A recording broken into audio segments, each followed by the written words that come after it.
আসসালামু আলাইকুম। প্রিয় দর্শক, অন্য মঞ্চের আলাপচারিতায় আপনাদের সকলকে আমন্ত্রণ জানাচ্ছি। সুপ্রিয় দর্শক শ্রোতা মণ্ডলী, আপনারা হেডলাইন এবং ব্যানার দেখে নিচে বুঝতে পারছেন যে কি বলছি, যে শপথের পরে কি ঘটবে।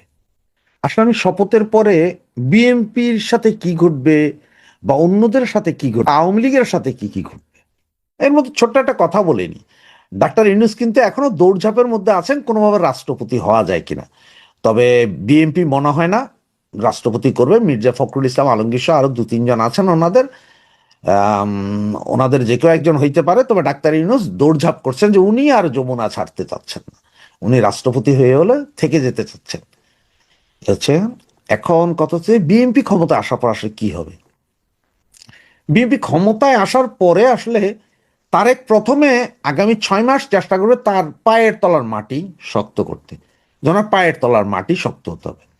এরই মধ্যে এখন দেখতেছেন হয়তো দুই এক জায়গায় আওয়ামী লীগের অফিস খুলে দিচ্ছে, বা কেন্দ্রীয় কার্যালয়ের সামনে 4-5 জন আমার রিক্সা শ্রমিক ভাই জাতীয় পতাকা উত্তোলন করে সেলুট দিচ্ছে। কেউ আবার ওই যে লাগিয়ে কি বলে, আওয়ামী লীগের দলীয় পতাকা লাগিয়ে সেলুট দিচ্ছে। এগুলা এরকমই চলবে। আওয়ামী লীগের জন্য লাভ একটা হতে পারে যে, যেহেতু সারা বিশ্ব জানে যে গত 17-18 মাস ধরে যা ধরা হয়েছে কারো জামিন হচ্ছে না, সাংবাদিক, পুলিশ, আওয়ামী লীগ নেতাকর্মী কারোই জামিন হচ্ছে না, মৃত্যুর মিছিল জেলে বাঁধছে, সেইটা এবার কমবে। কারণ তারা এখনো যে জামাতি নিয়ন্ত্রিত যেসব আপনার বিচারক আছে এগুলোরে বের করে দিয়ে তাদের বিএনপি ঘাসার নতুন বিচারক বসবে, এবং এরপর হয়তো আস্তে আস্তে কিছু কিছু জামিন হবে, কিছু কিছু, পুরোপুরি না। এত একদিনে এক কলমের কথায় সব জামিন হবে, সব মামলা উঠে যাবে, এইটা যদি আপনারা ভেবে থাকেন তাহলে এই স্বপ্নে বিভোর হয়ে মারা যায়েন না। মামলা যাবে, জামিন হবে, ঢুকবেন, জামিন হবে, ঢুকবেন, জেলগেট থেকে ধরবে, যেটা আগেও দেখেছেন আপনারা, সেম ওভাবেই চলবে। সুবিধার একটা যে কিছু ছেলে জামিন পাবে, কিছু কিছু আওয়ামী লীগ নেতা কর্মী হয়তো আস্তে আস্তে এলাকায় ফিরে যাবে। কারণ হচ্ছে যে বিএনপি শপথ গ্রহণের 2-3 মাসের মাথায় আস্তে করে এখনকার যে মাইটধরের স্পিড এটা কমে যাবে, এলাকায় ফিরবে, থাকবে চুপচাপ। মানে আপনি মিছিল মিটিং করতে পারবেন না, ঠিক আছে, খাওয়া দাওয়া করতেছেন, এলাকার চায়ের দোকানে যে এগুলো করতে পারবেন। তার কারণ হচ্ছে যে বিএনপি এই মুহূর্তে আওয়ামী লীগের উপর থেকে নিষেধাজ্ঞা তুলে নেওয়ার কোনো চেষ্টাই করবে না, কারণ ও জানে যে এনসিপি আর জামাত এটা নিয়ে একটা তুলকালাম সৃষ্টি করবে। এবং ওদের আরেক ভয়, যদি ওরা বয়কট করে বা এরা সব প্রকাশ করে দিতে থাকে তাহলে তো সংসদীয় অবস্থা খুবই খারাপ। কারণ ওনারা আবার আপনার এই জুলাই চুনুদ মানে কি না, না মানে, না মানার সম্ভাবনায় সবচেয়ে বেশি হয়তো ওনাদের 31 দফাই করবে। কারণ যে আর ওনাদের নেতারা এখন বলছেন যে এটার ভিতরে ঘুরে ফেলছে, জামাতের প্রপাগান্ডা আছে, না মানতে পারে। এগুলা নিয়ে একটা কেইচানের কারণে উনি 6 মাস টাইম নেবেন যাতে পাড়া দেওয়া যায়। এর ভিতরে হয়তো একটা ব্যবস্থা হয়তো এমনও হইতে পারে, একটা কোর্টের মধ্যে যাইয়া একটা রিট পিটিশন দাখিল হতে পারে হাইকোর্ট বা সুপ্রিম কোর্টে, আওয়ামী লীগের নিষেধাজ্ঞা যেটা ইন্ট্রিম দিয়েছিল সেটা অবৈধ বলে। কোর্ট হয়তো এটা শুনে হয়তো 2-3 মাস 6 মাস পরে কোর্ট হয়তো একটা রায় দিতে পারে যে ঠিক আছে অবৈধ, তার মানে আওয়ামী লীগের ফেরার জায়গা ক্লিয়ার হইল। এরটা তারেক নিজে তুলবে না, এটা কোর্টের দিয়ে সে এটাকে অবৈধ ঘোষণা করে তোলাবে। এরকমই মনে হচ্ছে, গ্যারান্টেড না, মনে হচ্ছে এরকমই যে কোর্ট দিয়া তোলাবে। আবার কারণ হচ্ছে যে এত ভালো মানুষ না, নাও তুলতে পারে। তবে আওয়ামী লীগ ঘরে ফিরতে হবে আস্তে আস্তে, আওয়ামী লীগ ঘরে ফিরতে হবে, নিজেদের শক্তি সামর্থ্য দেখাতে হবে, সবকিছু রেডি করতে হবে যাতে আওয়ামী লীগ একটা আন্দোলন তৈরি করতে পারে। কারণ স্পেস আগামী 6 মাসের ভিতরে সব পার্টি দিবে, এনসিপিও নমনীয় হয়ে যাবে, জামাতও দিবে আস্তে আস্তে, কারণ জামাতের সব তছনছ করবে আগামী 6 মাসের ভিতরে। জামাতও স্পেস দিবে, এনসিপিও স্পেস দেওয়া শুরু করবে, বিএনপি তো নিঃস্বার্থে দিবে। এছাড়া দেশের বিরুদ্ধে যেসব চুক্তিগুলো হয়ে গেছে এগুলা থেকে বাঁচতে হইলে তাইলে বাংলাদেশের 100% লোকের সমর্থন লাগবে। কারণ এমন আছে যে কোনো কোনো চুক্তি বাতিল করতে গেলে যে পরিমাণ অর্থদণ্ড দিতে হবে সেটা দেশের উপর একটা চাপ পড়বে। তখন চাইবে যে সব দলের সাথে বৈশা একটু কথা বলে এগুলো করতে পারে যদি বুদ্ধি থাকে, আর না করতে পারলে তো নাই। তবে আওয়ামী লীগের ভাইদের বলো, এত বেশি খুশি হইয়া আপনারা বিএনপি আসছে কালকে, আজকে যাই আপনারা 32-এ ফুল দিতে যান, 34-এ মালা দিতে যান, এগুলো একটু কম করেন। কারণ এগুলো করতে গেলেই আপনারা নিজের ক্ষতি নিজে করবেন। তার কারণ হচ্ছে যে বিএনপি, জামাত, এনসিপি, ইন্ট্রিমের সবই এক। আপনার বিএনপি জিতছে বিধে আপনি জিতেন নাই। আপনাদের অবস্থা দেখে এখন যা মনে হয় তাতে মনে হয় যেন সারা দেশে আপনারাই জিতে গেছেন। একটু স্লোলি স্লোলি আগান, এত দ্রুত আগাইন না।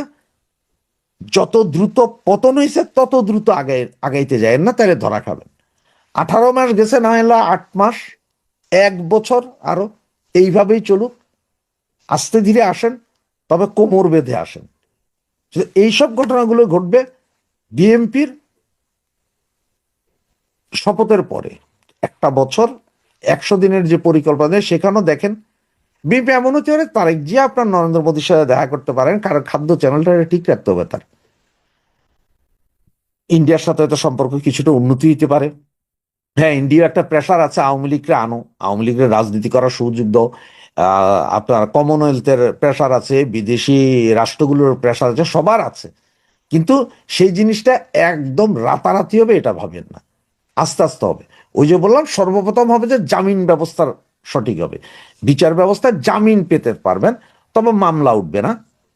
আবার যারাই ওই যে এরপরে যে যারাই আন্দোলন সংগ্রাম করতে যাবে খুব বেশি, যাদের বিরুদ্ধে আওয়ামী লীগের আমলে আওয়ামী লীগ আলারাই মামলা দিয়েছিল, তাদের ঘাটাঘাট করে রায় করাই দিবে।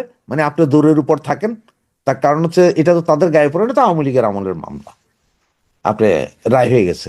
এরকম অনেক ছাত্র নেতা আছে না যারা খুব স্ট্রং, জনপ্রিয়, তাদের বিরুদ্ধে আওয়ামী লীগ আমলে কিছু মামলা আছে না, যেমন আপনার সম্রাটের কথাই বলি, বিচার হয়ে গেছে না, একটা দৌড়ের উপর রাখবে। সব দিক বিবেচনা করে একটু সুস্থ মাথায় এবং শান্ত মাথায় চিন্তা করে নামতে পারেন। মঙ্গলবার শপথ নিতে যাচ্ছেন নবনির্বাচিত সংসদ সদস্যরা। অন্তর্বর্তী সরকারের পক্ষ থেকে বিএনপিকে চাপ দেওয়া হচ্ছে একই সাথে সংবিধান সংস্কার পরিষদের সদস্য হিসেবেও আলাদা শপথ নেওয়ার জন্য। অধ্যাপক ইউনূস এবং আলী রিয়াজ নিজেদের মান রক্ষায় বিএনপির কাছে এমন অনুরোধ করেছেন। তবে বিএনপির শীর্ষস্থানীয় নেতারা বলছেন, জুলাই সনদ নিয়ে আলী রিয়াজ যে দলটির সাথে প্রতারণা করেছেন সেটি আগেই বলা হয়েছে। তাছাড়া ভবিষ্যতে সাংবিধানিক ও আইনগত জটিলতা তৈরি হতে পারে এমন কোনো সংকট বিএনপি তৈরি করতে চায় না। সূত্রগুলো বলছে, নতুন সরকার গঠনের পরপরই বাংলাদেশের সুপ্রিম কোর্টের সিনিয়র কয়েকজন আইনজীবী জুলাই সনদের আইনি ভিত্তি নিয়ে কোর্টে চ্যালেঞ্জ করবেন, এমন খবর বিএনপির কাছে এরই মধ্যে আছে। তাছাড়া জুলাই জাতীয় সনদ বাস্তবায়ন আদেশের আইনি ভিত্তি নিয়ে শুরু থেকে বিএনপিরও প্রশ্ন আছে। এজন্য 2/3 বেশি সংখ্যাগরিষ্ঠতা নিয়ে সরকার গঠন করতে যাওয়া বিএনপির সংসদ সদস্যরা মনে করেন বিদ্যমান সংবিধান অনুসরণ করে শুধু সংসদ সদস্যদের শপথ পড়ানো হবে। যেহেতু বর্তমান সংবিধানে সংবিধান সংস্কার পরিষদ বা এ ধরনের কিছু নেই, তাই আলী রিয়াজ যতই সুর করে গান গেয়ে যাক না কেন, বিএনপি তাতে খুব বেশি কর্ণপাত করতে চায় না। কারণ সংসদে বসার আগেই সংবিধান লঙ্ঘনের দায় তারা মাথায় নিতে চান না। সরকার একটি সূত্র বলছে, সংবিধান সংস্কার পরিষদের সদস্য হিসেবে শপথ নেওয়ার জন্য জামাতের জোটের সংসদ সদস্যরা চাপ দিতে পারে, এমনকি শর্ত দিয়ে বেঁকেও বসতে পারে। শেষ মুহূর্তে অন্তর্বর্তী সরকার একটি পক্ষ বিষয়টি নিয়ে জল ঘোলা করতে চায়। তেমনটা হলে পরিস্থিতি সামাল দিতে নাটকীয় কিছু ঘটতে পারে। 2টি না 1টি শপথ হবে সে সিদ্ধান্ত না হওয়ায় সংসদ সচিবালয় সোমবার দুপুর 3টা পর্যন্ত চিঠি পাঠাতে পারেনি। ত্রয়োদশ জাতীয় সংসদ নির্বাচনে নির্বাচিত সদস্যরা মঙ্গলবার সংসদ সদস্য বা এমপি হিসেবে শপথ নেবেন। বিকেলে জাতীয় সংসদের দক্ষিণ প্লাজায় এই শপথ অনুষ্ঠিত হবে। এজন্য সংসদ সচিবালয় প্রস্তুতি নিচ্ছে। অন্তর্বর্তী সরকার চায় একই সঙ্গে নতুন সংসদ সদস্যরা সংবিধান সংস্কার পরিষদের সদস্য হিসেবেও আলাদা শপথ দিবেন। সংসদ সদস্যরা শপথ নেওয়ার পর শপথ বইয়ে সই করেন। শপথ নেওয়ার নির্ধারিত ফর্ম আছে, এগুলো আসন ওয়ারি প্রস্তুত করা হচ্ছে। এছাড়া জুলাই সনদ বাস্তবায়ন আদেশের তফসিলে আছে সংবিধান সংস্কার পরিষদের সদস্যদের শপথ নেওয়ার ফর্ম। সেটি অনুসারে সংসদ সদস্যরা দ্বিতীয় শপথ নেবেন এমন প্রস্তুতি নেওয়া হচ্ছে। সংসদ সচিবালয়ের একাধিক সূত্রে জানা গেছে, বর্তমান যে অবকাঠামোগত অবস্থা তাতে 297 জন এমপিকে একসাথে শপথ পড়ানো নাও হতে পারে। প্রথমে বিএনপি সংসদ সদস্য এবং পরের ধাপে বাকিদের শপথ পড়ানো হতে পারে। নির্বাচনের ফলাফল ঘোষণার পর নিজ থেকে প্রেস কনফারেন্স ডেকে প্রধান উপদেষ্টার বিশেষ সহকারী আলী রিয়াজ দাবি করেন, জুলাই সনদ বাস্তবায়ন প্রশ্নে বেশিরভাগ ভোটার সম্মতি দেয় নির্বাচিত সংসদ সদস্যদের 2টি শপথ নিতে হবে। তিনি বলেছেন, জুলাই জাতীয় সনদ বাস্তবায়ন সংবিধান সংস্কার আদেশ 2025-এ বলা হয়েছিল জাতীয় সংসদের নির্বাচিত সদস্যদের দ্বারাই সংবিধান সংস্কার পরিষদ গঠিত হবে এবং জাতীয় সংসদের নির্বাচিত সদস্যরা দুটো শপথ গ্রহণ করবেন। একটি হচ্ছে জাতীয় সংসদের সদস্য হিসেবে এবং আরেকটি হচ্ছে সংবিধান সংস্কার পরিষদের সদস্য হিসেবে। সংসদ সচিবালয় সূত্রে জানা গেছে, সরকার ইচ্ছা পূরণ করতে নির্বাচিতদের দুটি শপথের বিষয়ে প্রস্তুতিও নিচ্ছে জাতীয় সংসদ সচিবালয়। কিন্তু শেষ পর্যন্ত মঙ্গলবার দুটি শপথ হবে কিনা বা জুলাই জাতীয় সনদের সংবিধান সম্পর্কিত সংস্কার প্রস্তাবগুলোর বাস্তবায়নে এখনই সংবিধান সংস্কার পরিষদ গঠন করা হবে কিনা তা নিয়ে কিছুটা সংশয় আছে। সংসদ সচিবালয় সূত্রে জানা গেছে, তারা দুটি শপথের চিঠির ড্রাফট বা খসড়া তৈরি করে রেখেছেন, কিন্তু এখনো সংসদ সদস্যদের কাছে পাঠাননি। সরকারের গ্রিন সিগন্যালের অপেক্ষায় আছেন তারা। সরকার থেকে বার্তা পাওয়ার পরেই তারা চিঠি পাঠাবেন। সরকার একাধিক সূত্র বলছে, অধ্যাপক ইউনূস এবং আলী রিয়াজ বিএনপির শীর্ষ নেতৃবৃন্দকে অনুরোধ করেছেন দুটি শপথ নেয়ার জন্য, কিন্তু বিএনপি নীতি নির্ধারক এখনো এ বিষয়ে কোনো সিদ্ধান্ত জানায়নি। বিএনপি থেকে নির্বাচিত 3 জন সংসদ সদস্য এবং দলটির শীর্ষস্থানীয় কয়েকজন নেতা বলেছেন, মঙ্গলবার দলটি থেকে নির্বাচিত 209 জন এবং তাদের মিত্র দলের 3 জন সংসদ সদস্য হিসেবে শপথ নেওয়ার পর সংবিধান সংস্কার পরিষদের সদস্য হিসেবে শপথ নাও নিতে পারেন। শেষ পর্যন্ত এমনটা হলে সংবিধান সংস্কার পরিষদ গঠনের বিষয়টি ঝুলে যেতে পারে, কারণ জুলাই জাতীয় সনদ বাস্তবায়ন আদেশের আইনি ভিত্তি নিয়ে শুরু থেকে বিএনপির প্রশ্ন আছে। বিএনপির একাধিক সূত্র বলছে, দলটির কাছে খবর আছে জুলাই সনদ ও বাস্তবায়ন প্রক্রিয়া এবং গণভোট নিয়ে খুব শিগগিরই উচ্চ আদালতে রিট করতে পারেন কয়েকজন সিনিয়র আইনজীবী। সেটি হলে আইনগত জটিলতায় পড়ে যেতে পারে নতুন সংসদ। এই জটিলতা এড়াতে বিএনপি সংবিধান সংস্কার পরিষদ সদস্যদের শপথ নিয়ে কিছুদিন অপেক্ষা করতে চায়। বিএনপির সিনিয়র নেতারা বলছেন, শেষ পর্যন্ত জুলাই সনদ স্বাক্ষরে যেভাবে বাধ্য করা হয়েছিল সেটি ছিল প্রতারণা। ঐক্যমত্য কমিশনের বৈঠকে বলা হয়েছিল, যেসব বিষয়ে নোট অফ ডিসেন্ট আছে সেগুলো জুলাই সনদে উল্লেখ থাকবে এবং যে দল ক্ষমতায় যাবে তারা সেগুলো বাস্তবায়ন করতে না চাইলেও পারবে। বিএনপি নেতাদের অভিযোগ, শেষ পর্যন্ত আলী রিয়াজ এক ধরনের ব্ল্যাকমেল করে জুলাই সনদে স্বাক্ষর নিয়েছে। রাজনৈতিক দলগুলোর সঙ্গে জাতীয় ঐক্যমত্য কমিশনের আলোচনার মাধ্যমে বিভিন্ন খাতের 84টি সংস্কার প্রস্তাব নিয়ে ঐক্যমত্য ও সিদ্ধান্ত হয়েছিল। সেগুলো নিয়ে তৈরি করা হয় জুলাই জাতীয় সনদ। এর মধ্যে 48টি প্রস্তাব সংবিধান সম্পর্কিত, এগুলো বাস্তবায়নে গণভোট হয়েছে। সংবিধান সম্পর্কিত প্রস্তাবগুলো বাস্তবায়নের 3টি স্তর, ইতিমধ্যে 2টি স্তর পার হয়েছে। প্রথমত, আইনি ভিত্তিতে গত বছরের 13ই নভেম্বর জুলাই জাতীয় সনদ সংবিধান সংস্কার বাস্তবায়ন আদেশ জারি করেন রাষ্ট্রপতি। বাস্তবায়নের দ্বিতীয় স্তরে গত 12ই ফেব্রুয়ারি গণভোট হয়েছে। এতে হ্যাঁ জয়ী হয় তৃতীয় স্তর শুরু হওয়ার কথা। এই স্তরে জুলাই সনদের সংবিধান সম্পর্কিত প্রস্তাবগুলো বাস্তবায়নে সংসদ সদস্যদের সমন্বয়ে সংবিধান সংস্কার পরিষদ গঠনের কথা বলা আছে আদেশে। প্রধানমন্ত্রীর একচ্ছত্র ক্ষমতা কিছুটা কমানো, কিছু নিয়োগে রাষ্ট্রপতির ক্ষমতা বাড়ানো, আইনসভা দ্বিকক্ষ বিশিষ্ট করা, সাংবিধানিক প্রতিষ্ঠানে নিয়োগের পদ্ধতি সরাসরি সংবিধানে যুক্ত করার মতো বেশ কিছু গুরুত্বপূর্ণ সংস্কার প্রস্তাব আছে জুলাই সনদে। এর মধ্যে উচ্চকক্ষের গঠন পদ্ধতি সহ কিছু গুরুত্বপূর্ণ প্রস্তাবে নোট অফ ডিসেন্ট বা ভিন্ন মত দিয়েছিল বিএনপি। দলটি তাদের নির্বাচনী ইশতেহারে নিজেদের সাংবিধানিক সংস্কারের প্রস্তাবগুলো রেখেছিল। জুলাই জাতীয় সনদ বাস্তবায়ন আদেশে বলা হয়েছে, সংসদ নির্বাচনের ফল ঘোষণার 30 পঞ্জিকা দিবসের মধ্যে যে পদ্ধতিতে সংসদের প্রথম অধিবেশন আহ্বান করা হবে একই পদ্ধতিতে পরিষদের প্রথম সভা আহ্বান করা হবে। সংস্কার পরিষদের প্রথম অধিবেশনের প্রথম বৈঠকে পরিষদের সদস্যরা সভাপ্রধান ও উপসভাপ্রধান নির্বাচন করবেন। সংবিধান সংস্কার পরিষদ প্রথম অধিবেশন শুরুর তারিখ থেকে 180 কার্য দিবসের মধ্যে জুলাই জাতীয় সনদ এবং গণভোটের ফলাফল অনুসারে সংবিধান সংস্কার সম্পন্ন করবে এবং তা করার পর পরিষদের কার্যক্রম শেষ হবে।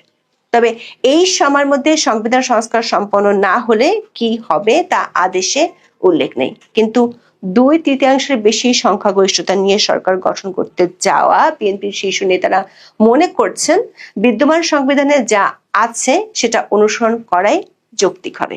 বিদ্যমান সংবিধানে শুধু সংসদ সদস্যদের শপথের কথা বলা আছে, সংবিধান সংস্কার পরিষদ বা এ ধরনের কিছু নেই। যদি সংবিধানে কখনো এটি ধারণ করা হয় তখন এরকম শপথের বিষয়টি আসবে।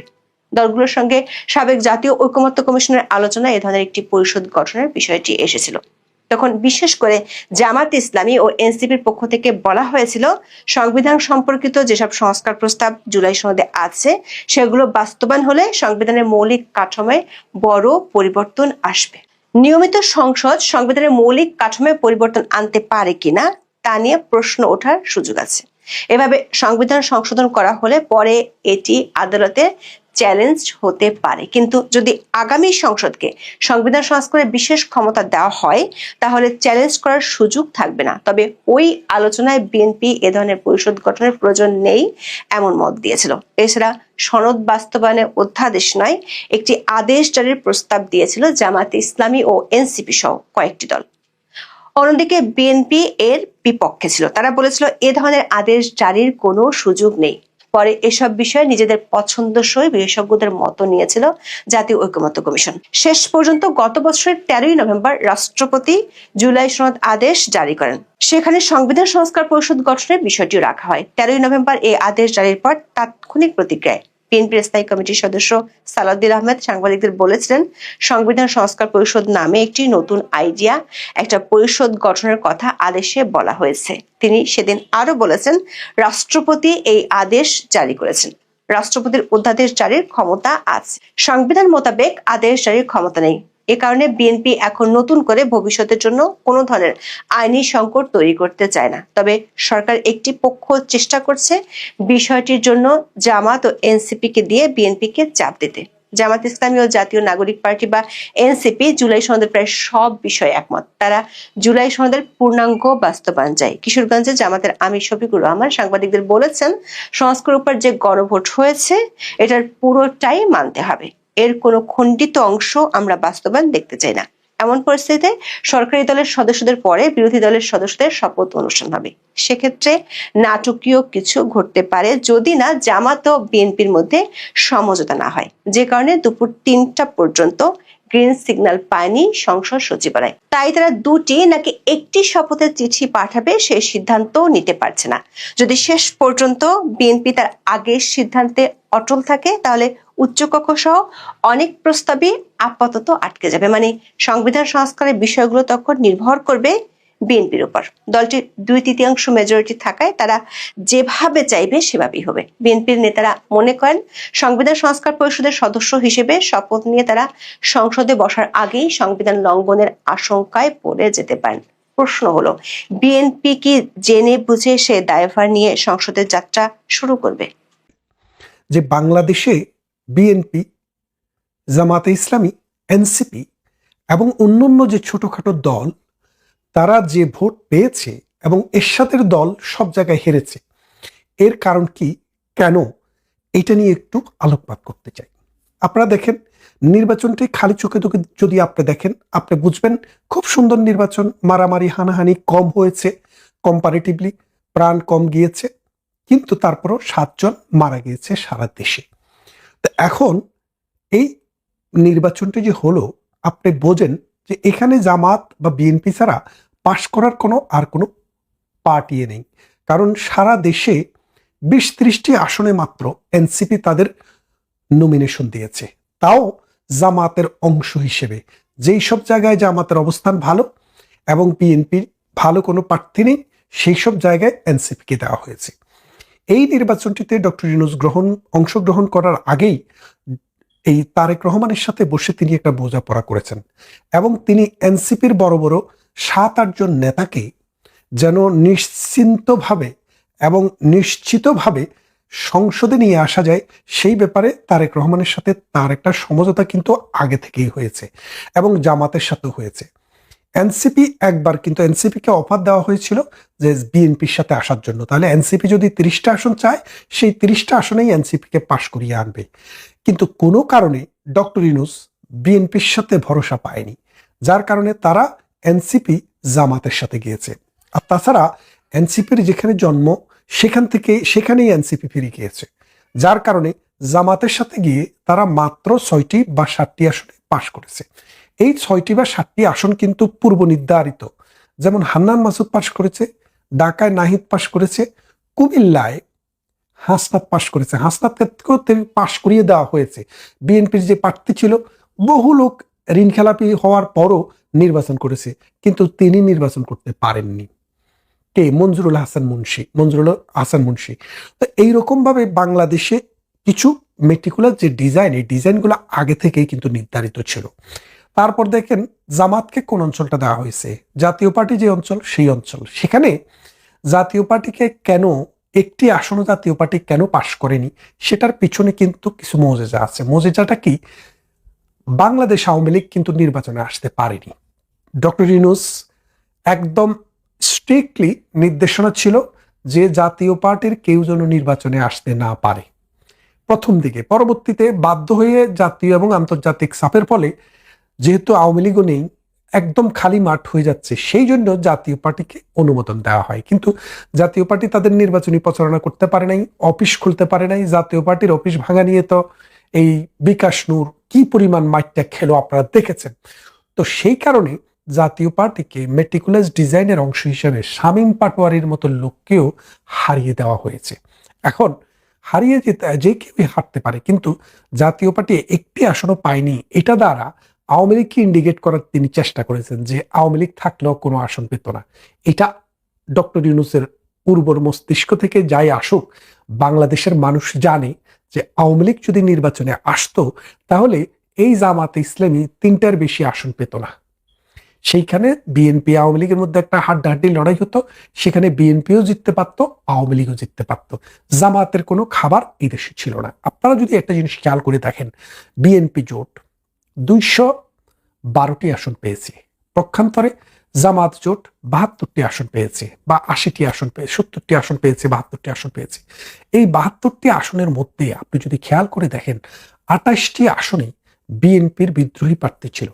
এই বিদ্রোহী প্রার্থীর 21 জন প্রার্থী জয় পরাজয় নির্ধারণ করেছে জামাতের। এখন যদি জামাতের এই 21টি আসনকে যদি আপনি বাদ দেন, তাহলে জামাতের আসন কিন্তু 40-এর নিচে, 40-এ চলে আসে।